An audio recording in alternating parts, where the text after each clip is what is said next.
सोचिए आप जिस देश में रह रहे हैं उस देश का अचानक से इंटरनेट बंद कर दिया जाए तो बॉर्डर पर रहने वाले टैंक अगर शहर के बीच सड़कों पर उतर आए तो क्या होगा। और अगर आप सरकार की इन क्रूरताओं के खिलाफ आवाज उठाते हैं तो आवाज उठाने के बदले में अगर आपको गोली मार दी जाए तो क्या होगा। जी हाँ, यही हाल है ईरान का।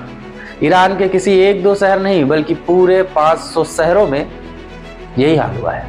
ईरान में लोग सिर्फ महंगाई के खिलाफ नहीं लड़ रहे हैं, ईरान में लोग पूरी व्यवस्था के खिलाफ लड़ रहे हैं, पूरे भ्रष्टाचार के खिलाफ लड़ रहे हैं। और व्यवस्था के खिलाफ की यह लड़ाई धीरे धीरे दिनों दिन उग्र होती जा रही है। लोग सड़कों पर हैं, लेकिन सवाल यह है कि लोग सड़कों पर क्यों हैं।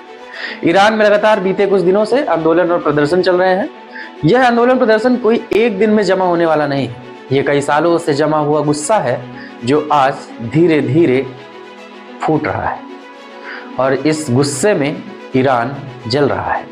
इस गुस्से का कारण है कि ईरान में महंगाई लगातार दिनों दिन आसमान छूती जा रही है। करेंसी लगभग पूरी तरह से टूट चुकी है और एक व्यक्ति की जो कमाई है उससे घर चलाना मुश्किल हो रहा है। इन सब के बावजूद अंतर्राष्ट्रीय प्रतिबंध हैं, तेल बेचने पर रोक है और बेरोजगारी लगातार बढ़ती जा रही है। लेकिन सवाल यह है कि असली चिंगारी कब लगी। क्या सरकार ने लोगों की आवाज को अनदेखा करना शुरू कर दिया? सोचने की बात तो यह है कि जहां लोग सिर्फ महंगाई बेरोजगारी के खिलाफ रोटी के लिए सड़कों पर उतरे हुए थे, वह अचानक से आजादी मांगने लग गए। शुरुआत में ईरान के छोटे छोटे शहरों में छोटे छोटे आंदोलन और प्रदर्शन होते रहे, लेकिन देखते देखते यह चिंगारी एक बड़ा आग बन गई और इस आग ने ईरान को जलाकर खाक कर दिया। ईरान के 100 से ज्यादा शहरों में महिलाएं, छात्र, व्यापारी और मजदूर सब सड़कों पर हैं। सड़कों पर उतरे हुए लोगों के नारे पहले महंगाई को लेकर थे, लेकिन अब वही नारे आजादी को लेकर के बदल गए। सरकार के पोस्टर जलाए जा रहे हैं, सैन्य बलों के सामने लोग निहत्थे खड़े हुए हैं और यहीं से हालात काबू के बाहर जा रहे हैं। लेकिन सबसे शर्म की बात तो यह है कि ईरान सरकार ने इन आंदोलन और प्रदर्शनकारियों के खिलाफ गोली, डर और जेल का रास्ता चुना, न कि बातचीत। ईरान सरकार चाहती तो इन आंदोलन और प्रदर्शनकारियों से बात करके मामले को शांत कर सकती थी, लेकिन सरकार ने अपने बल का प्रयोग करते हुए आंदोलन और प्रदर्शनकारियों को जेल भेज दिया, कईयों को गोली मार दी और लोगों को डर दिखलाने लग गई। ईरान सरकार ने अपने सुरक्षा बलों को खुली छूट दे दी है, भीड़ पर गोलियां चलाई जा रही है, हजारों लोगों को जेल में बंद कर दिया गया है। कई रिपोर्ट्स में ऐसा खुलासा किया गया है कि ईरान सरकार ने सैन्य बलों को सीधा आंदोलन और प्रदर्शनकारियों के आंख में गोली मारने का आदेश दिया है। आंदोलन और प्रदर्शनकारियों की गिरफ्तारी इस कदर हुई कि जेल भरने लग गए हैं और वहीं कुछ लोगों को फांसी की सजा भी सुना दी गई है। यह सिर्फ एक डर दिखाने का तरीका नहीं था, यह सिर्फ एक दमन नहीं था, बल्कि यह संदेश था कि अगर आवाज उठाई तो मारे जाओगे। ईरान में सब कुछ हो ही रहा था कि ईरान के वीडियो सोशल मीडिया के जरिए पूरे देश में वायरल होने लग गए, पूरे देश देखने लग गया। तभी ईरान ने सच छुपाने का फैसला कर दिया, पूरे देश से इंटरनेट बंद कर दिया, सोशल मीडिया गायब कर दिया, सारे अकाउंट्स फ्रीज कर दिए गए।